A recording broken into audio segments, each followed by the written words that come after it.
There is a version of you that functions, that shows up, performs, maintains relationships, hits milestones. From the outside, nothing is obviously wrong. And that is precisely what makes this so disorienting. Because on the inside, something has never felt right. Not dramatically wrong. Not in the way that demands immediate attention or earns sympathy. Just a persistent, low-grade wrongness that you've learned to manage, to explain away, to outrun with achievement or busyness or sheer force of will. A sense that you are slightly beside yourself, that you are performing a life more than living one. You've looked for the source, and you've come up empty. There's no obvious trauma to point to, no single episode that explains the pattern. Your parents weren't monsters. They fed you, housed you, maybe even told you they loved you. So you've concluded, reluctantly, that the problem must be you, that you're simply wired wrong, or too sensitive, or broken in some way that has no legitimate cause. That conclusion is the wound talking. What Jung understood, and what most of us are never told, is that the most formative damage in a human life is rarely the dramatic kind. It's not the blow you can name. It's the absence of something essential that should have been there, consistently, for years, until you stopped knowing it was missing. You built yourself around the gap. An emotionally immature parent doesn't need to be cruel. They don't need to be absent in the physical sense, or abusive in any way the law would recognize. They simply need to be psychologically unavailable, incapable of seeing you as a separate person with needs of your own, incapable of holding your emotions without being destabilized by them, incapable, at the deepest level, of providing what Jung called the essential psychological nourishment every child requires to develop a coherent self. Jung observed that what damages a child most is not what parents do in the obvious sense. It is what they are. Their unresolved emotional world doesn't stay contained. It enters the child through the texture of daily life, through what is praised and what triggers withdrawal, through what is tolerated and what produces coldness, through what is never spoken but always felt. The child absorbs all of it. And then the child adapts. Those adaptations kept you safe. They kept you connected to the people you depended on for survival. But they came at a cost you are still paying, because they required you to suppress the parts of yourself that were inconvenient, too emotional, too needy, too real. And those suppressed parts didn't disappear. They went underground, and they have been shaping your life from below ever since. There are 6 signs that this happened to you, not 6 character flaws, 6 adaptations, intelligent, necessary responses to an environment that asked too much of someone who was too young to refuse. We are going to name them one by one, and by the time we reach the last one, you will understand not just what happened, but why you are still living inside it. Most people assume that being loved by their parents is enough to develop a stable sense of self. That love, however imperfect, provides a foundation. This assumption feels reasonable. It is also wrong. Love without attunement is not a foundation. It is warmth without contact. And what Jung understood about the development of the self is that it does not emerge from within the child in isolation. It emerges through being seen. Specifically, through the experience of having your inner reality met by another consciousness and reflected back accurately. When that reflection is distorted, when the mirror is shaped by the parent's needs, anxieties, and unresolved emotional world rather than by who the child actually is, the self that forms is not the true one. What forms instead is the persona. Jung's term for the social mask we construct to navigate the world. A persona is not inherently pathological. Everyone has one. But in a child raised by an emotionally immature parent, the persona doesn't develop alongside a solid inner identity. It develops instead of one, because the child learned very early that the self who emerged naturally, with its own feelings, its own preferences, its own inconvenient emotional reality, was not the self that received warmth, so that self went underground, and the mask became the face. You know this not as theory, but as a feeling you carry into every room. The sensation of performing even when no one is watching.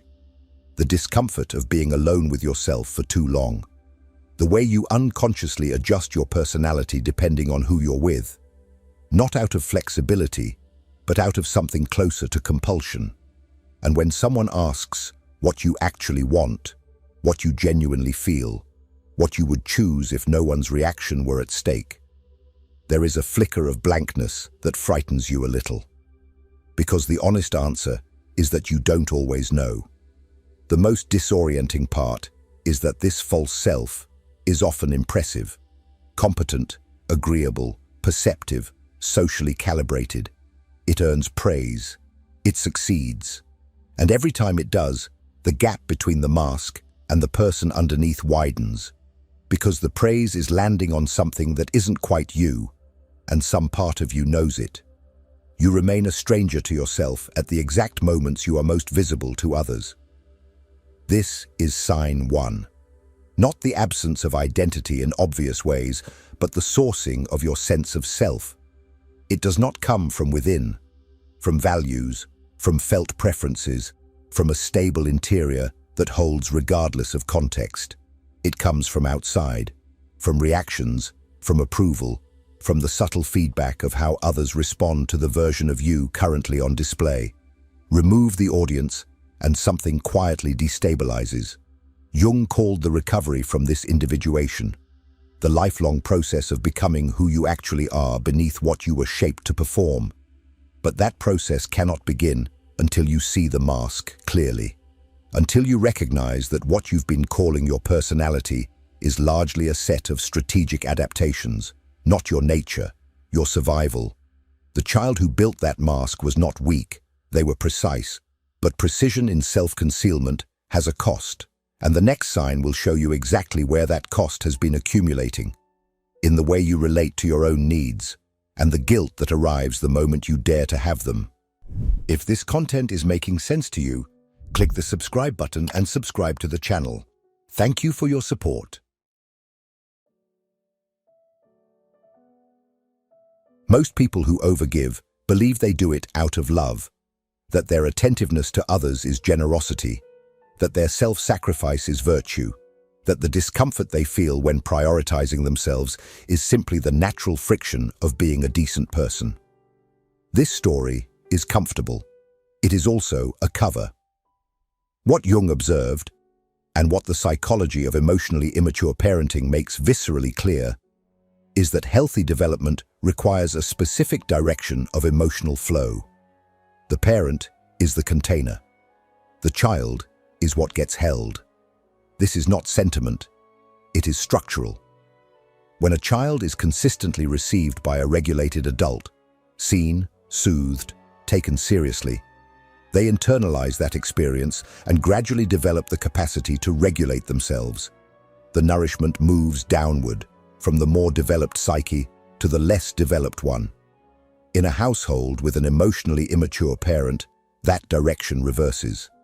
The parent's emotional states become the weather system the child must learn to navigate. Their moods fill the room. Their anxiety becomes the family's organizing principle. Their fragility sets the ceiling on what can be expressed, needed, or even felt.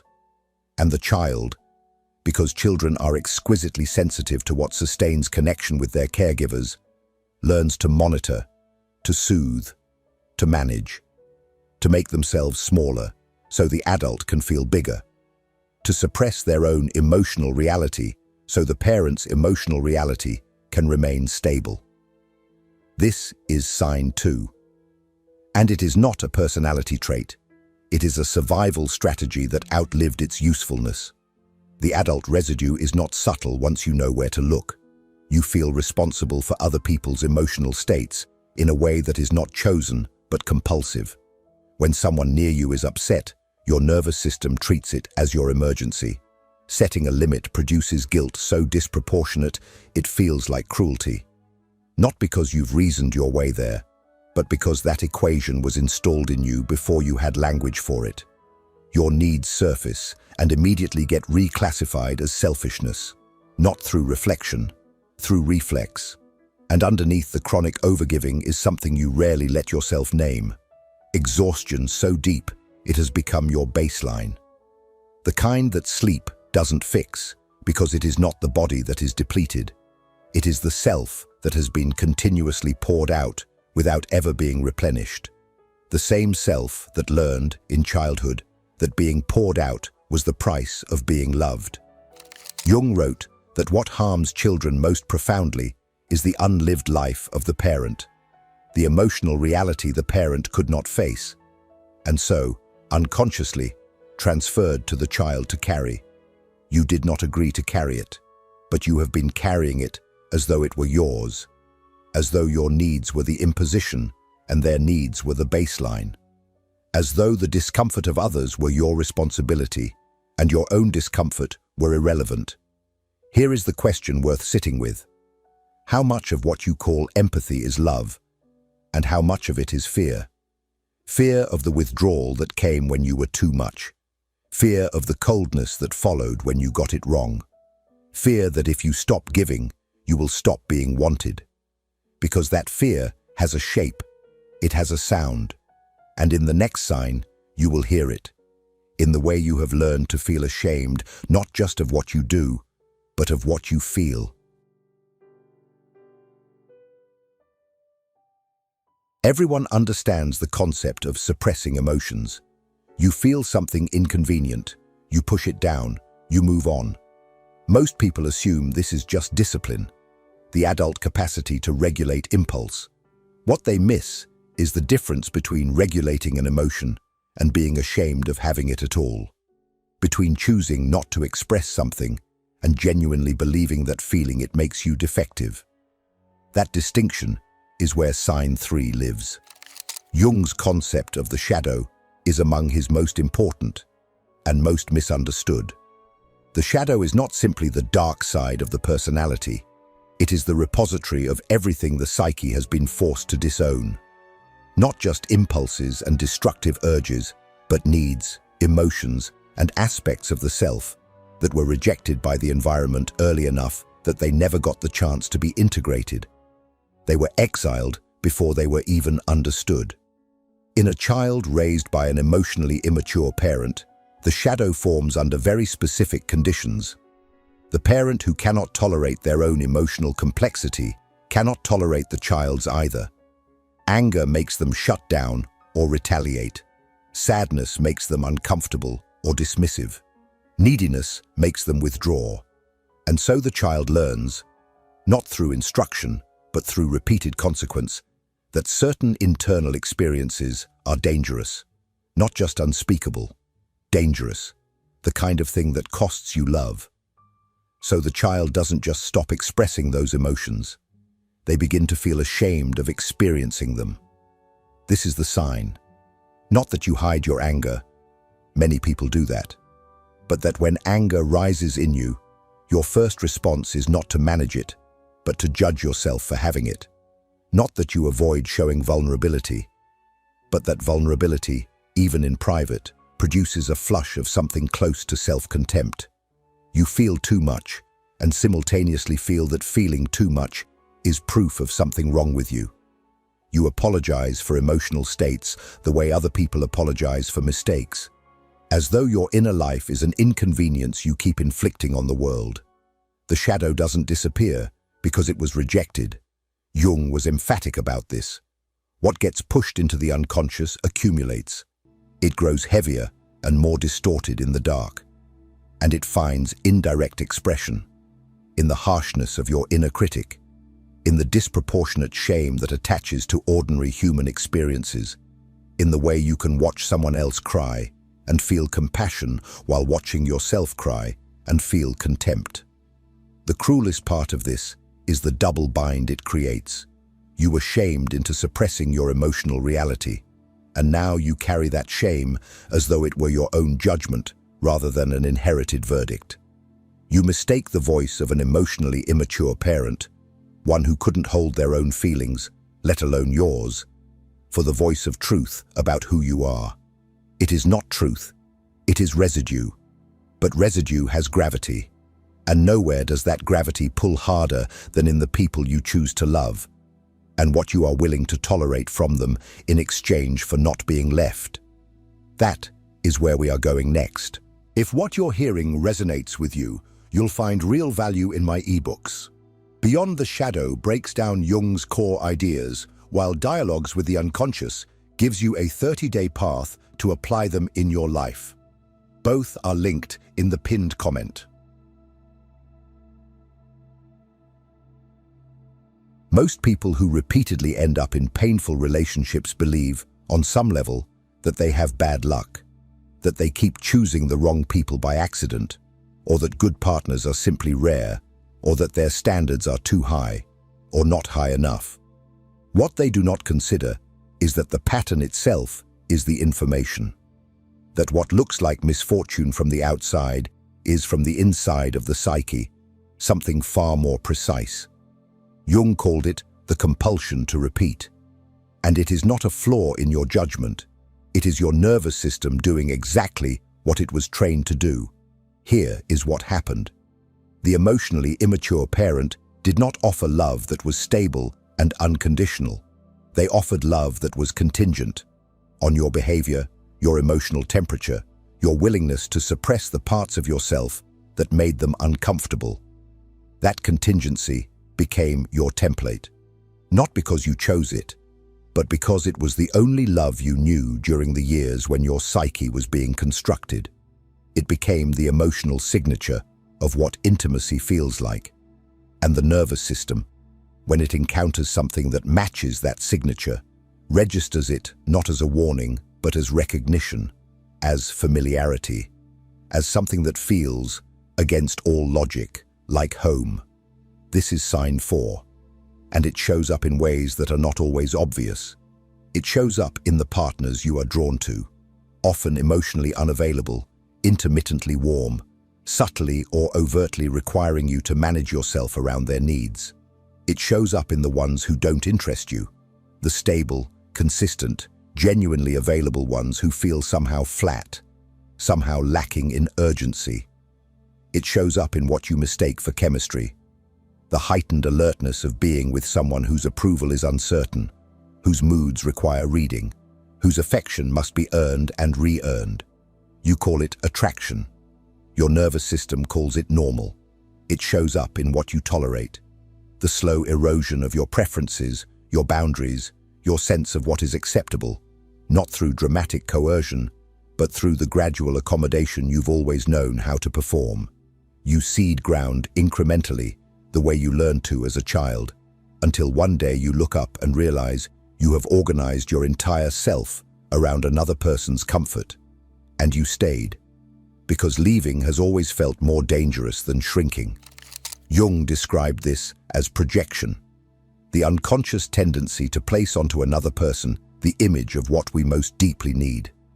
The emotionally immature parent you never fully received becomes the figure you search for in adult relationships, not to recreate the pain, but to finally resolve it. To get, this time, what you didn't get then. The tragedy is that the people who feel most familiar are precisely the ones least capable of giving it. You are not broken for having this pattern. You are operating from a map that was drawn before you were old enough to question it. But a map drawn in childhood will navigate you back to childhood, to the same emotional terrain, the same dynamics, the same unresolved longing dressed in a new face. The question is not why you keep ending up here. The question is whether you are willing to recognize the pull when you feel it, that specific gravitational warmth of the familiar, and understand it for what it is. Not destiny, not chemistry, an old wound recognizing its original shape. And if that wound has shaped who you choose, it has also shaped how you move through every room before you even get there. Scanning, calculating, bracing. That is the next sign, and you have probably mistaken it for a personality trait your entire life. Most people who live in a state of chronic alertness believe they are simply realistic, that they have learned, through experience, that things fall apart, and that vigilance is just the responsible response to that fact. They have reframed hypervigilance as wisdom, as emotional intelligence, as the hard-won ability to read a room. What they have not considered is that reading the room compulsively before you are even fully in it is not intelligence. It is a survival system that never received the signal that the danger has passed. The emotionally immature parent was, above almost everything else, unpredictable, not necessarily volatile in dramatic ways, though sometimes that too, but unpredictable in the specific way that matters most to a developing child, emotionally inconsistent, warm in one moment, distant in the next, available when their own needs were met, withdrawn when they weren't, responding to the same behavior with affection on one occasion and irritation on another, with no logic the child could reliably decode. A child in that environment cannot relax. Relaxation requires the nervous system to assess the situation as safe, but safe, in that household, was never a stable condition. It was a temporary state that could shift without warning. And so the child develops what becomes sign 5. A finely tuned threat detection system aimed not at physical danger, but at the emotional weather of other people. You learned to read micro-expressions before you knew that word, to detect the slight shift in tone that precedes withdrawal, to feel the difference between a silence that is neutral and a silence that is loaded, to enter a room and, within seconds, have already assessed everyone's emotional state and begun calculating how to position yourself within it. This happened so early and was so necessary that it never felt like a skill. It felt like just the way the world worked. But here is what it costs you now. It costs you presence, because you cannot be fully inside an experience when part of you is always monitoring the perimeter. It costs you intimacy, not because you don't want it, but because closeness activates the system rather than quieting it. The people you let nearest are also the people your nervous system watches most carefully, waiting for the shift, anticipating the withdrawal, bracing for the moment the warmth becomes cold. You love people with one eye on the exit, not because you want to leave, because you have never fully believed you are allowed to stay. It costs you rest. There is a specific exhaustion that belongs to people who have never learned to put down their vigilance, not the tiredness of effort, but the depletion of a nervous system that has been running a background threat assessment every waking hour for decades. You do not know what it feels like to be in a room, any room, without an active part of you waiting for the other shoe to drop. Jung understood that the psyche creates what it needs to survive the environment it inhabits. Your hypervigilance was not a malfunction. It was the correct response to an environment where emotional safety was never guaranteed. The tragedy is not that you developed it. The tragedy is that you are still living as though you need it, still scanning a room that, by now, may be entirely safe. The nervous system does not update its threat assessment automatically. It updates through experience, through enough contact with safety, over enough time, to slowly revise the assumption that danger is always imminent. That revision is possible, but it cannot begin until you name what is happening, until you see the vigilance for what it is rather than mistaking it for clarity. Because underneath the scanning, underneath the bracing, underneath the careful management of every room you enter, there is something that has been waiting a long time to simply exist without watching. And in the final sign, we will reach what that something is and what it costs you when it never gets to. There is a particular kind of suffering that is almost impossible to justify. Not the suffering of loss or failure or obvious hardship. Those have names, causes, the sympathy of others. This suffering sits alongside achievement. It coexists with a functioning life, with relationships, with moments that by every external measure should feel like enough. And yet there is a hollow at the center of it all that nothing seems to reach. This is sign 6, and it is the deepest one. Jung was precise about what the self requires to develop into wholeness. It is not enough to be fed, educated, or even loved in the general sense. The self develops through being witnessed, through having your specific, particular inner reality met by another person who sees it, names it, and receives it without flinching. Not a performance of you, not the version of you that was convenient, you. When that witnessing does not happen, when the parent sees through you to their own reflection, when your inner life is consistently overlooked or reframed or made to serve someone else's emotional needs, the self does not develop into wholeness. It develops into a fragment, functional, often impressive, but perpetually aware of its own incompleteness. That awareness is the hollow, and you have been trying to fill it from the outside for most of your life. With achievement, because being exceptional seemed like the most reliable way to be seen. With relationships, pouring yourself into others in the hope that being needed would approximate being known. With constant motion, because stillness lets the hollow speak. With self-improvement, because if you could just become enough, finally, definitively enough, perhaps the emptiness would close. It never does. Because the emptiness is not the result of insufficiency. It is the result of a self that was never fully met, trying to signal from the inside that something essential is still missing. Jung called the destination of psychological development individuation. Not self-optimization, not the erasure of your wounds, but the integration of all of it. The false self and the true self, the persona and the shadow, the adaptations and the authentic core beneath them. Wholeness is not the absence of damage. It is the honest assembly of everything you are, including the parts that formed in the dark. The hardest truth of this video is this: the parent who could not see you was not withholding something they possessed and chose to keep. They were offering everything their emotional development allowed. That does not make the wound smaller, but it shifts the task. Because you cannot go back and receive what wasn't given. You cannot extract from the past what the past could not provide. What you can do, what is actually available to you now, is learn to give it to yourself. Jung called this reparenting. Not as a therapeutic exercise, but as a fundamental reorientation of how you relate to your own inner life. Validating your emotions rather than judging them. Attending to your needs rather than dismissing them as weakness. Meeting the parts of yourself that were exiled, the anger, the grief, the hunger for unconditional acceptance, with the consistency and steadiness that was never modeled for you. This is not comfortable work. It is not linear, and it cannot be completed in a single sitting, which is exactly the point.